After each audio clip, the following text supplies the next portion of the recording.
Hello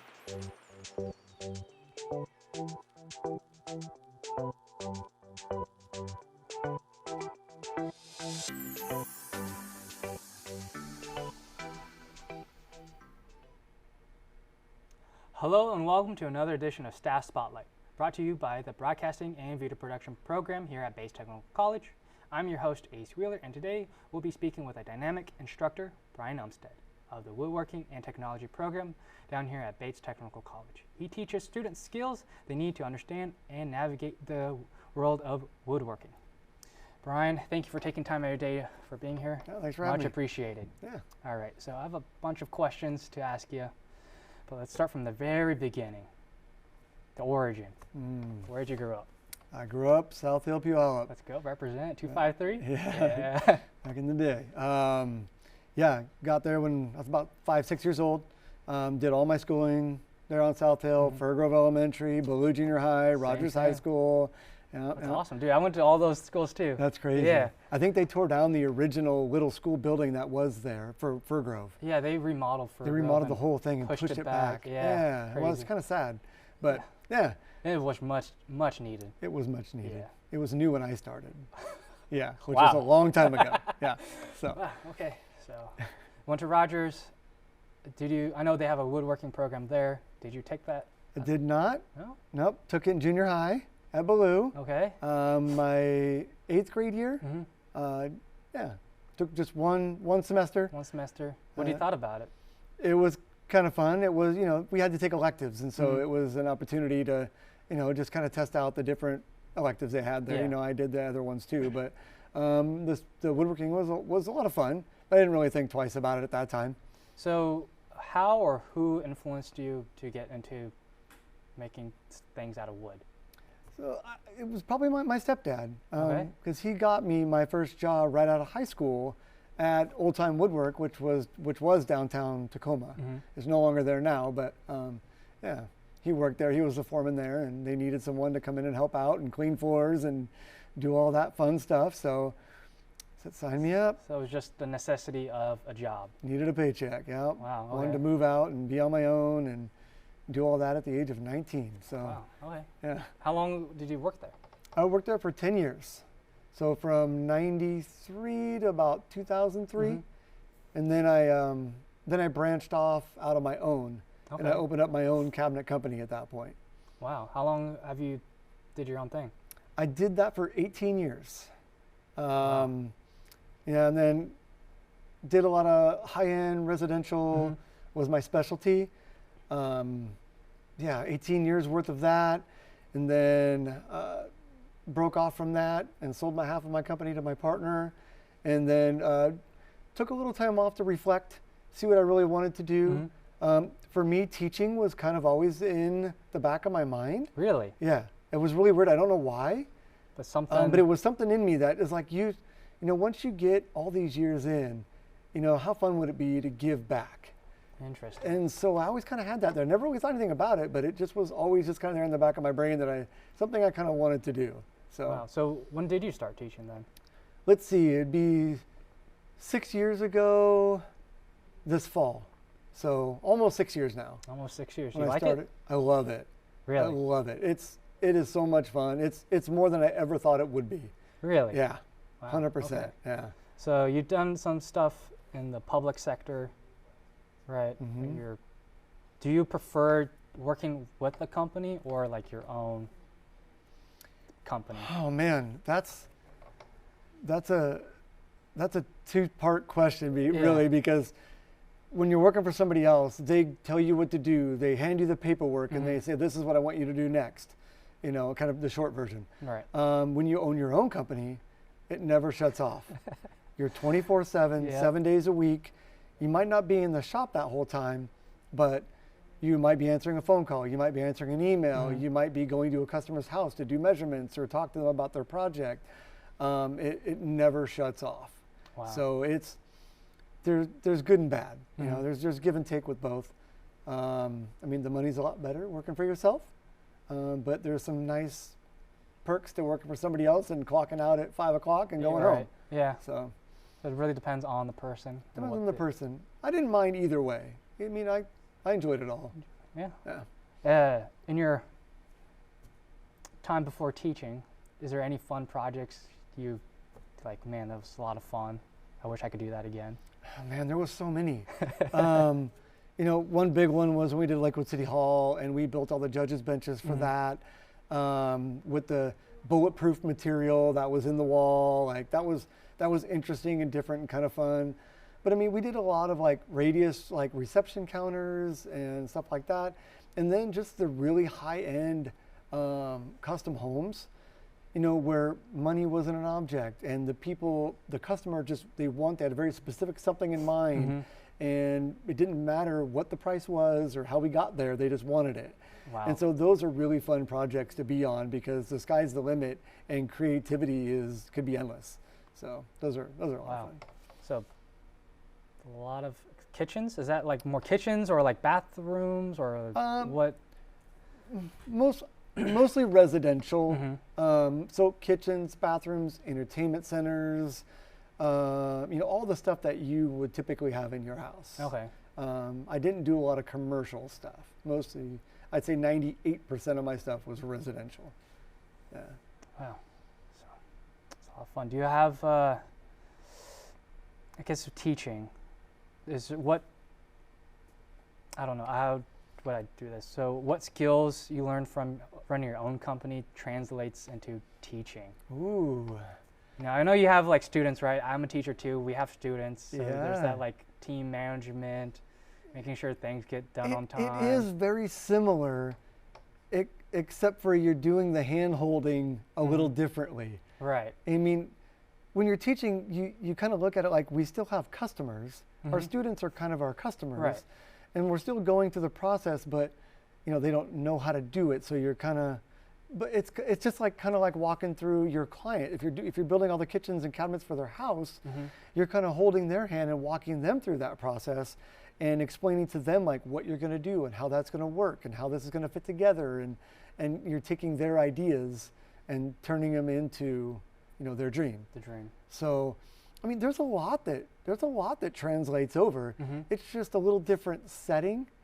You know, I don't have to worry about deadlines as much. I don't have to worry about collecting a check at the end of the project, like, you know, stuff like that. But there's a lot of the same process that kind of goes with it.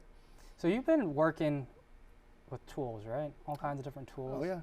I know I've grew up working with power tools and all that fun stuff too. How much does it really change? The concepts are similar. The safety is very similar. You know, just the tools evolve and they change and they get maybe more digital, or, you know, the newer technology, you know, which has happened a lot, even in woodworking. But really, a lot of my tools in my shop that I have in the classroom are very similar to all the same tools I had in my custom cabinet shop that I ran. So, wow, okay. So yeah, I mean, the same concepts are there. And you can get to the same thing. You don't need a bunch of fancy technology, but it helps. Do you have a favorite tool you like working with? Favorite tool? Well, right now in the shop, we have a handheld CNC router. Nice. And it's something that we didn't have when I was in industry. And so getting to see stuff like that and work with stuff like that and be able to buy it and have it in the shop and show the students some of the new technology that's coming out, and for them to see it like firsthand and hands-on and work with it, it's pretty cool. But that's a pretty fun tool, I think. So like, you just had an image up. If they can pull it back up, the different tools. Like this one right here. So you want to explain a little bit what that is? So that is like a display case that's in my classroom. Okay.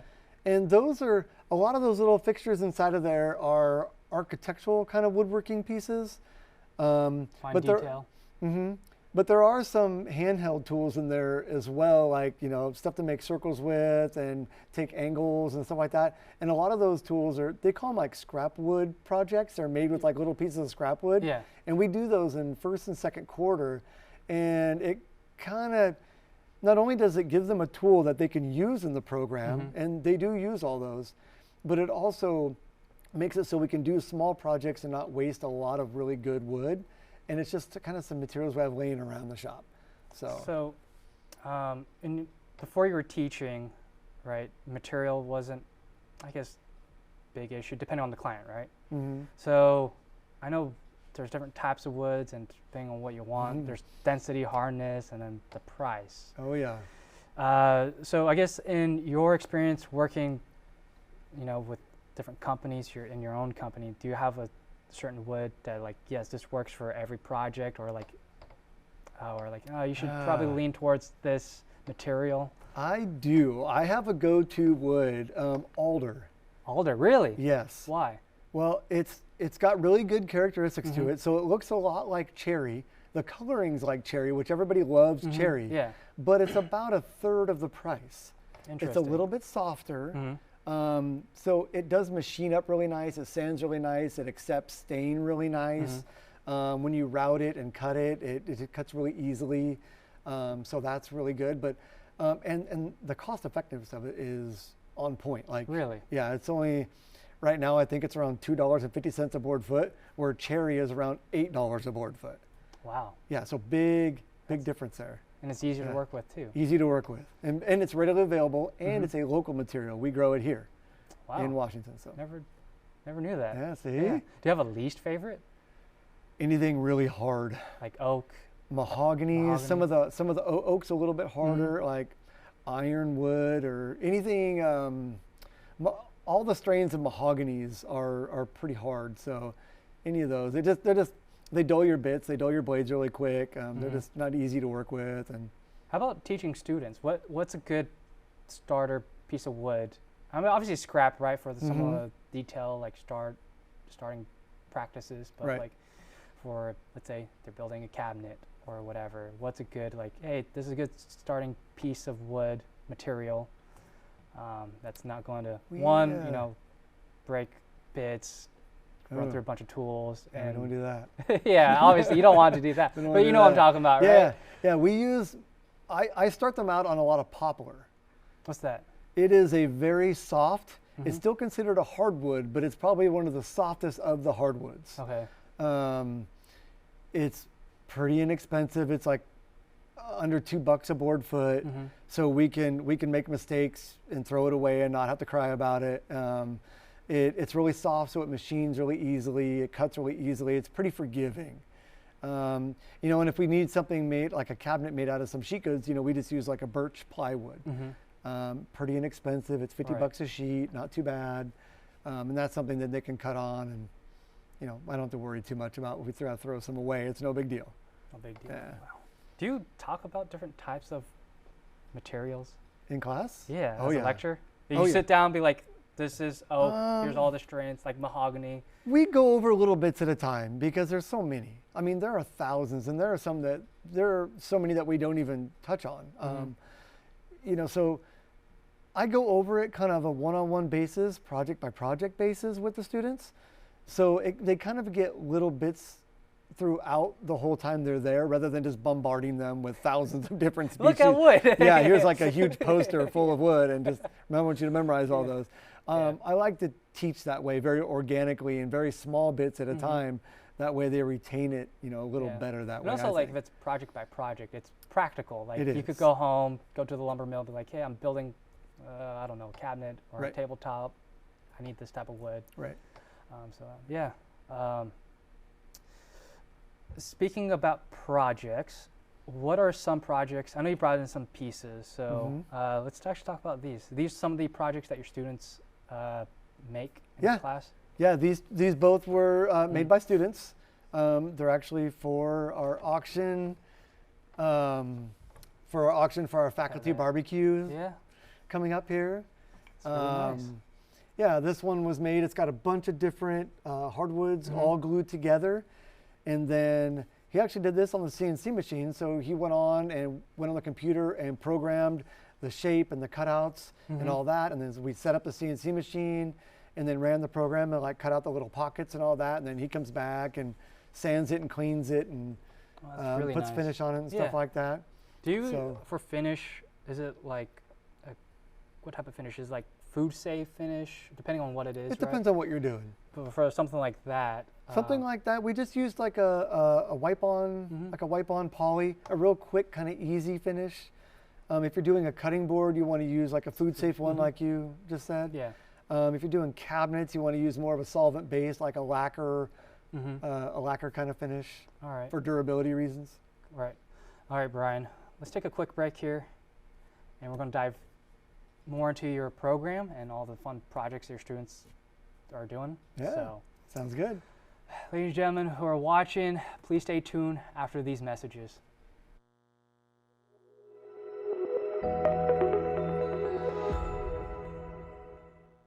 Welcome back. We have some more questions for you, Brian. How you feeling so far? Doing great. Doing great? Yeah. Not nervous? Yeah. All right, so before we went on break, we talked about some of your student projects. So for tomorrow, our barbecue, staff, faculty member can win some of these cool knickknacks. There's a radio there too, Bluetooth speaker. So let's dive into more of your student projects. So obviously the two props you brought in, those are some projects students can make. What else are projects that a student can expect taking your program? Well, we start out kind of small, first and second quarter. When they're in their first and second quarter, I supply all the projects that they'll be doing for those 2 quarters. Okay. And a lot of them are those small, like the little scrap wood project we saw earlier in the picture, that are in that display case. We start out small. So like the first project is this little step stool made out of 1/2-inch plywood. And it looks pretty simple, but once we get into it and once I start explaining to it and they start making cuts and doing all that stuff, they realize how much is kind of involved with this. A lot of moving parts in just a little project, right? So, but they get a chance to use the table saw, the router, the chop saw, all in different fashions. And so they get a lot of tools right out the gate that they got to use. So it's kind of cool. Is there a certain tool that you see that it's more of a struggle with than other tools? Students they have a little more hesitation with the table saw. Why? It's the biggest saw in the shop, a big blade spinning, and it's just like, if something bad could really happen. Yeah. Luckily we have very safe saws. They're saw stop saws, so if you touch the blade with your finger, it stops, right? It instantly shuts it off and sucks the blade down. So it only nicks your finger just a little tiny bit. Just a little bit? A little bit. That's it? That's it. No way. A little bit of blood. That's it. Just a little bit of blood. So. It's only happened once. Well, let's keep it that way. Yeah, so safety is a big, important thing. Safety is right? number one. Yeah. That's the first thing I teach in the program. We spend the first 2 weeks walking around the entire shop, and I go over and talk about every single tool and what the safety aspects are of that tool and how to be safe and all that before we even turn them on. Nice. So, do you have some rule breakers or rule benders? There's always a rule bender. Safety glasses. Like if I catch you once, I'll tell you. Yeah. Next time I catch you, you're out of the shop for go home. Whatever. Yeah, go home for the day. Think about that or whatever. Because you only get one set of eyes. One set. And you only get 10 fingers. And you only get 10 fingers. And see, I got all 10 still. Yeah, so. You're doing something right. We're doing something right, yeah. So you start the students off with small projects, right? When do they get into some of the bigger stuff? So once we get through quarters 1 and 2 and they get into quarter 3, that's when they get their project freedom. And so what that means is if a student wants to be in cabinet making, we can kind of steer them in that direction. If they want to be in furniture making, we can go that way. Or maybe they want to do art. Okay. We can even go that way. So I kind of let the student decide which direction of the industry they kind of want to go into, and then we focus on that. For how many quarters? Well, that's kind of from 3 to 6. Okay. And so they get a lot of time to really hone their skill, right? I do kind of rein them in a little bit because they have to give me some sketches of what they want to do, and if I feel it's kind of out of their wheelhouse, like it's maybe too much, we'll have them scale it back. In third quarter, they're not ready for anything huge yet, but they can definitely. I want them to progress, and I want them to push themselves and try to do harder things, and really use their brain and really try to figure this stuff out. Let's dive into each of those 3 categories or subcategories: cabinet making, furniture, and art. All right. So in cabinet making, how big and how small can these projects be? I've had people do little tiny nightstand cabinets all the way up to redoing their kitchen in their house. Oh, wow. Yep. So far I've had 2 students completely do their kitchens from start to finish.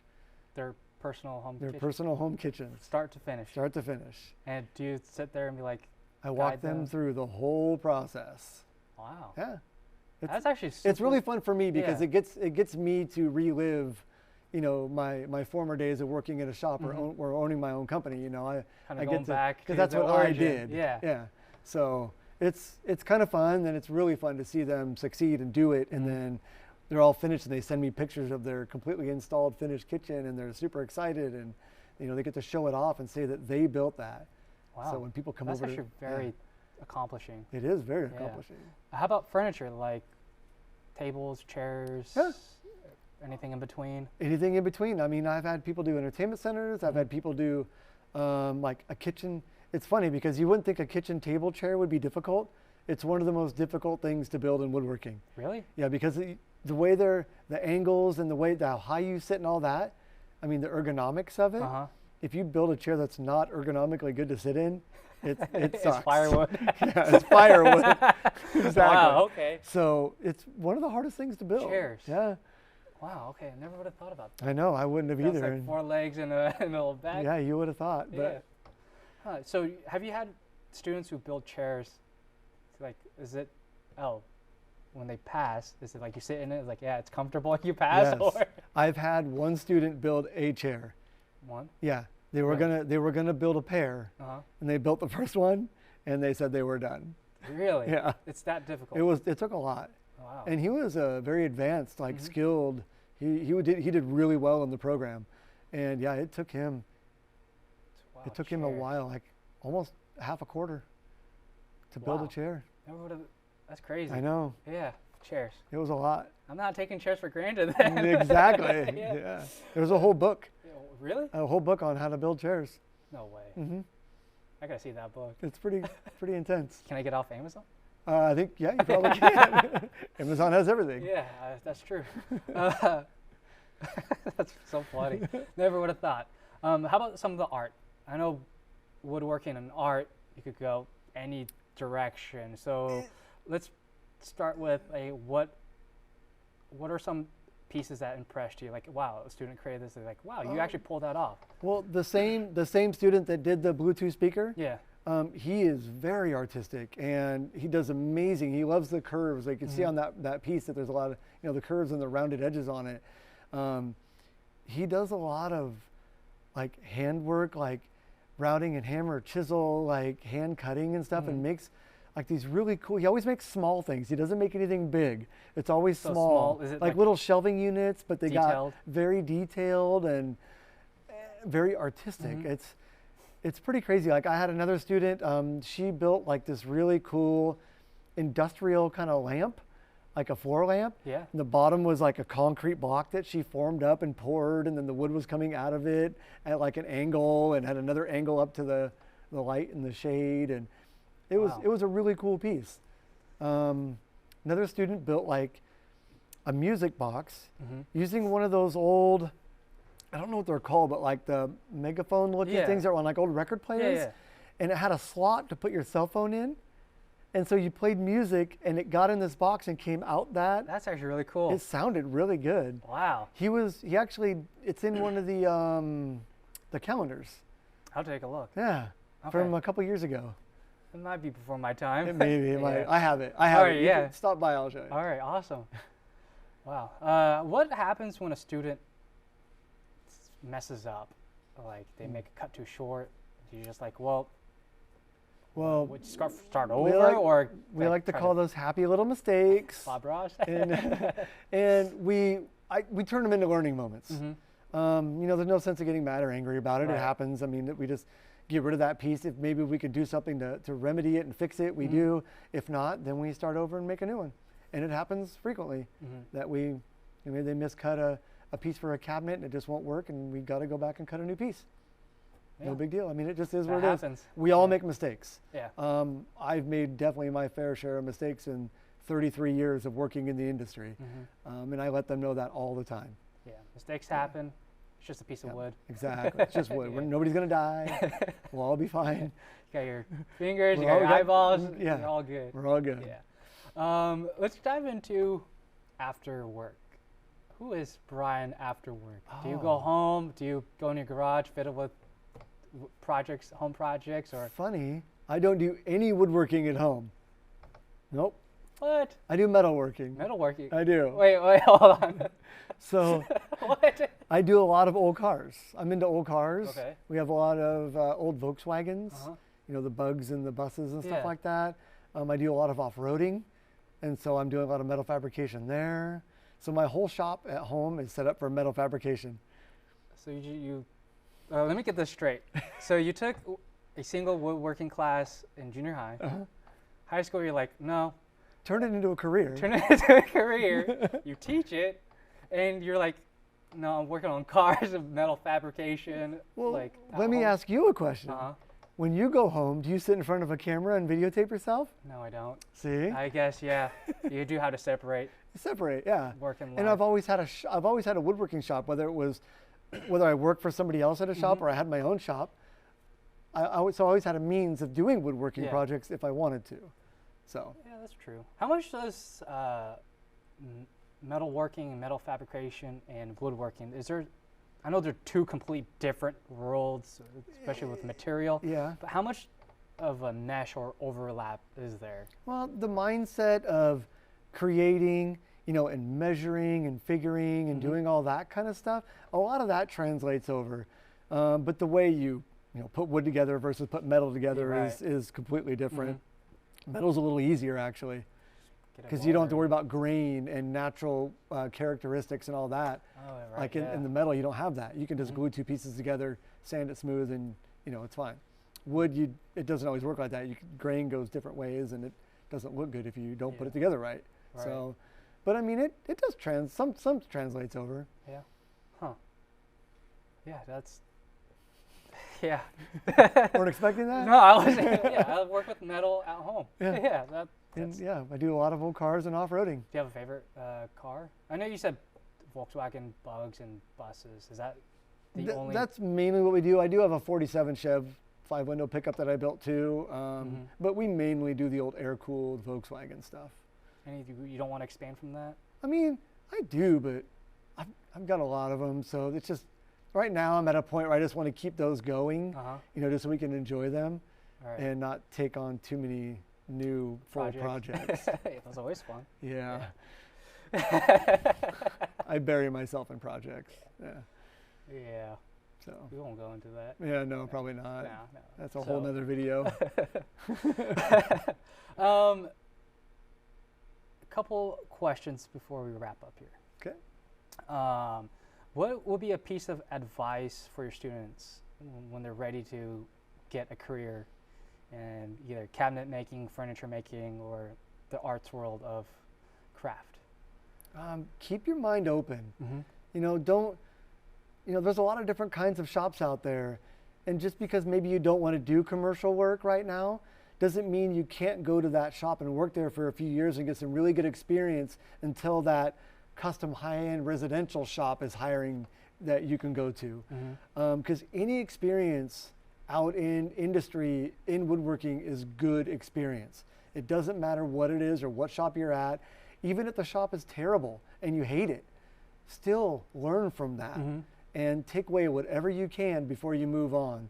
And I tell students that all the time. You're not going to get your dream job the first go around. Right. It might take 2 shops, might take 10 shops before you find the perfect shop for you.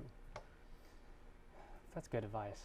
Oh, thanks. Yeah, that is great. I mean, learn. I tell all my students that. Learn every moment you have. Every moment. Every moment. It's an ever learning career. Yeah. I still learn stuff every day. Do you have kind of going off of that, kind of like you learn new things as you go throughout projects, right? Do you ever look at like your first project you did and be like, man, I wish I knew all the time. that, and kind of 100%. My students do the same thing. Like after we'll get into the 3rd and 4th quarter and they'll look back at their step stool that they built first and they're like, oh yeah, I'd completely redo that and do it a lot different than I did it the first time. It's just because you know how to use other tools better and just better. You know more. You have more knowledge. You know that maybe you made this cut, but maybe you just didn't do it exactly the way you do it now that you've learned a little Gotcha. more about the tool or a little more about the procedure. Mm-hmm. So I do that all the time. Yeah. Yeah, my dad, he's into that woodworking stuff. So like every project, he's like, man, I wish I knew what I, but no, I get it too. Last question before we wrap up. Okay. So there's a lot of staff members here. You know, Bates, we have 3 different campuses, a lot of people who do higher up stuff than what we do, other teachers and other different programs, right? Can you just name at least 3 people who you would think would be a great guest for a little sit down show like this? Oh, let's see. Matt Spitzer. Okay. With Motorcycle and Marine Mechanic. Okay. I think he'd be a good sit down. Let's see, who else? Liberty with welding. Okay. He's really fun. He's a new guy, right? He's been here about almost 7 years. Been here 7 years now. Oh, maybe I'm thinking of someone else. Okay. Yeah, he's been here for a minute. Okay. Let's see, maybe Raphael in carpentry. Yeah. I talk to him a lot. He's super excited. Like he's got a lot of energy. Yeah, a lot of energy. A lot of so, energy. Yeah. Yeah. It'd be a fun one. Yeah. He might be fun. Yeah. So yeah. Those would be my 3. Okay. I think. Yeah. Well, I'll talk with the team and see what happens. There you go. Well, Brian, thank you for being here, man. Absolutely. I hope you had a lot of fun. I did. You did? Awesome. Yeah. It was great. Yeah. It's great having you, man. I know you're very busy, so really, thank you for taking time out of your day to be here. No, I appreciate it. Thanks for promoting me and my program. Yeah, that's what we're here to do. Perfect. Yeah, so for those of you watching, thank you all for another episode of Staff Spotlight. Today we learned a lot about what it really means to be an instructor teaching a valuable skill. I'm your host, Ace Wheeler from Bates Technical College. If you'd like to see more productions like this, be sure to subscribe to the Bates Technical College BVP YouTube channel and visit batestech.edu/broadcast. We hope to see you again right here on the next episode of Staff Spotlight.